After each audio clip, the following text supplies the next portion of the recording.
महाभारत के प्रथम खंड में आदि पर्व के 88वें अध्याय में ययाति का स्वर्ग से पतन और अष्टक का उनसे प्रश्न करना। इंद्र ने कहा, राजन, तुम संपूर्ण कर्मों को समाप्त करके घर छोड़कर वन में चले गए थे, अतः नहुष पुत्र ययाते, मैं तुमसे पूछता हूँ कि तुम तपस्या में किसके समान हो। ययाति ने कहा, इंद्र, मैं देवताओं, मनुष्यों, गंधर्वों और महर्षियों में से किसी को भी तपस्या में अपनी बराबरी करने वाला नहीं देखता हूँ। इंद्र बोले, राजन, तुमने अपने समान अपने से बड़े और छोटे लोगों का प्रभाव न जानकर सबका तिरस्कार किया है, अतः तुम्हारे इन पुण्य लोकों में रहने की अवधि समाप्त हो गई, क्योंकि दूसरों की निंदा करने के कारण तुम्हारा पुण्य क्षीण हो गया, इसलिए अब तुम यहाँ से नीचे गिरोगे। ययाति ने कहा, देवराज इंद्र, देवता, ऋषि, गंधर्व और मनुष्य आदि का अपमान करने के कारण यदि मेरे पुण्य लोक क्षीण हो गए हैं, तो इंद्रलोक से भ्रष्ट होकर मैं साधु पुरुषों के बीच में गिरने की इच्छा करता हूँ।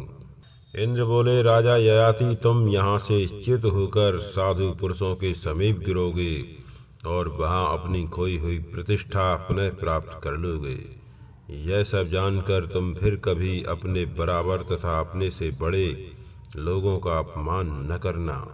वैशंपायन जी कहते हैं, जन्मेजय, तदनंतर देवराज इंद्र के सेवन करने योग्य पुण्य लोकों का परित्याग करके राजा ययाति नीचे गिरने लगे। उस समय राजऋषियों में श्रेष्ठ अष्टक ने उन्हें गिरते देखा। वे उत्तम धर्म विधि के पालक थे। उन्होंने ययाति से कहा, अष्टक ने पूछा, इंद्र के समान सुंदर रूप वाले तरुण पुरुष, तुम कौन हो? तुम अपने तेज से अग्नि की भांति देदीप्यमान हो रहे हो। मेघ रूपी घने अंधकार वाले आकाश से आकाशचारी ग्रहों में श्रेष्ठ सूर्य के समान तुम कैसे गिर रहे हो? तुम्हारा तेज सूर्य और अग्नि के सदृश है। तुम अप्रमेय शक्तिशाली जान पड़ते हो। तुम्हें सूर्य के मार्ग से गिरते देख हम सब लोग मोहित होकर इस तर्क वितर्क में पड़े हैं कि यह क्या गिर रहा है। तुम इंद्र, सूर्य और विष्णु के समान प्रभावशाली हो। तुम्हें आकाश में स्थित देखकर हम सब लोग अब यह जानने के लिए तुम्हारे निकट आए हैं कि तुम्हारे पतन का यथार्थ कारण क्या है। हम पहले तुमसे कुछ पूछने का साहस नहीं कर सकते और तुम भी हमसे हमारा परिचय नहीं पूछते हो कि हम कौन हैं। इसलिए मैं ही तुमसे पूछता हूँ, मनोरम रूप वाले महापुरुष, तुम किसके पुत्र हो और किस लिए यहाँ आए हो? इंद्र के तुल्य शक्तिशाली पुरुष, तुम्हारा भय दूर हो जाना चाहिए। अब तुम्हें विषाद और मोह को भी तुरंत त्याग देना चाहिए। इस समय तुम संतों के समीप विद्यमान हो। बल दानव का नाश करने वाले इंद्र भी अब तुम्हारा तेज सहन करने में असमर्थ हैं।